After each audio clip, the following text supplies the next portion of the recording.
Assalamualaikum warahmatullahi wabarakatuh. Perkenalkan, nama saya Sukaina Dewi, NIM E 2019-1125 dari Perbankan Syariah 3. Di sini, saya akan menanggapi video dari Bapak Wadud yang berjudul Ekonomi Tertutup dengan Kebijakan Pemerintah atau yang disebut dengan Ekonomi 3 Sektor.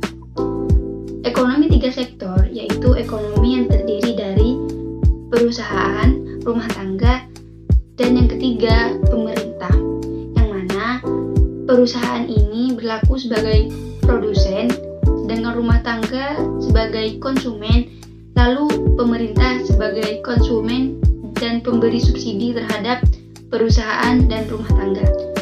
Lalu masuk kepada siklus perekonomian 3 sektor, yang mana terdiri dari perusahaan, pemerintah, dan rumah tangga. Nah, dari ketiga sektor tersebut terjadilah sebuah pengeluaran dan pendapatan, yang mana jika perusahaan akan terjadi pengeluaran ketika perusahaan harus membayar pajak kepada pemerintah.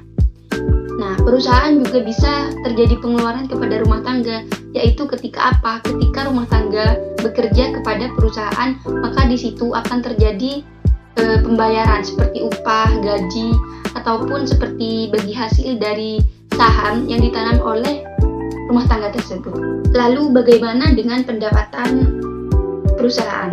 Nah, perusahaan itu mendapatkan pendapatannya dari pemerintah dan rumah tangga yang mengkonsumsi apa yang diproduksi oleh perusahaan tersebut. Lalu pemerintah melakukan pengeluaran terhadap perusahaan ketika mereka membutuhkan apa yang diproduksi oleh perusahaan tersebut. Contohnya, pemerintah membutuhkan kertas. Nah, kertas didapat dari mana? Didapat dari perusahaan yang memproduksi kertas. Nah, disitulah terjadi pengeluaran yang diakibatkan dari mengkonsumsi kertas dari perusahaan tersebut. Lalu terjadi pengeluaran terhadap rumah tangga. Ketika apa? Ketika rumah tangga tersebut bekerja di pemerintah, maka di situ mereka akan digaji atau diupah. Nah, di situ juga terjadi pengeluaran. Lalu pendapatan pemerintah dari mana? Dari pajak yang dipungut dari perusahaan dan rumah tangga. Contohnya seperti pajak penghasilan ataupun pajak dari rumah tangga, yaitu pajak perseorangan. Kemudian rumah tangga akan terjadi pengeluaran ketika mereka mengkonsumsi dari apa yang diproduksi oleh perusahaan. Nah, karena rumah tangga di sini juga sebagai konsumen. Lalu pengeluaran yang terjadi terhadap pemerintah apa? Yaitu ketika rumah tangga membayarkan pajak. Pendapatan yang didapat rumah tangga yaitu dari upah, dari gaji, dari saham yang ditanamkan kepada perusahaan, seperti itu. Siklus yang terjadi pada ekonomi 3 sektor ini hanya terjadi pada dalam negeri, tidak kepada luar negeri, karena ini hanya 3 sektor dan terdiri dari perusahaan, pemerintah, dan rumah tangga. Adanya campur tangan pemerintah mengakibatkan 2 perubahan penting. Yang pertama, ketika masih ekonomi 2 sektor, di situ tidak terjadi pengeluaran biaya yang dikeluarkan untuk pemerintah. Sedangkan ekonomi 3 sektor, di situ perusahaan dan rumah tangga mengeluarkan biaya untuk pemerintah, yaitu pajak.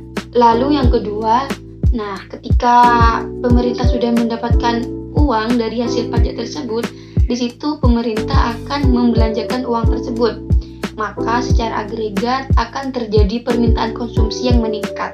Kemudian aliran baru dalam sirkulasi aliran pendapatan, yang mana di sini terjadi sebuah pembayaran pajak dari rumah tangga atau perusahaan kepada pemerintah, yang mana pembayaran tersebut merupakan sebuah pendapatan pemerintah. Nah, kemudian dari pendapatan tersebut terjadilah pengeluaran terhadap perusahaan, yang mana terjadi sebuah pembelian barang dan jasa yang diproduksi oleh perusahaan tersebut. Aliran pendapatan dari sektor pemerintah ke rumah tangga dan industri yaitu pembayaran atas penggunaan faktor-faktor produksi rumah tangga dan industri oleh pemerintah. Pendapatan yang diterima oleh rumah tangga itu biasanya mereka gunakan untuk yang pertama menabung, yang kedua untuk membayar pajak, yang ketiga untuk dikonsumsi. Pajak langsung dan tidak langsung. Pajak langsung yaitu jenis pungutan pemerintah kepada pihak yang wajib membayar. Contohnya industri yang membayar pajak. Yang kedua, pajak tidak langsung yaitu pajak yang bebannya ditanggung oleh orang lain. Contohnya ketika kita makan di gacoan, di situ tertulis bahwa ada pajak, yang artinya perusahaan menanggungkan pajaknya kepada konsumernya, seperti itu. Bentuk-bentuk pajak pendapatan.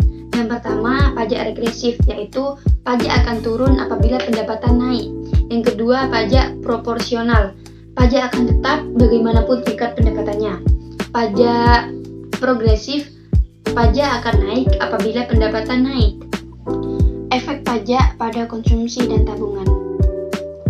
Pajak akan menurunkan YD atau pendapatan karena konsumsi dan tabungan juga ikut menurun. Mungkin hanya itu yang dapat saya sampaikan. Kurang lebihnya saya mohon maaf. Wabillahi taufiq wal hidayah.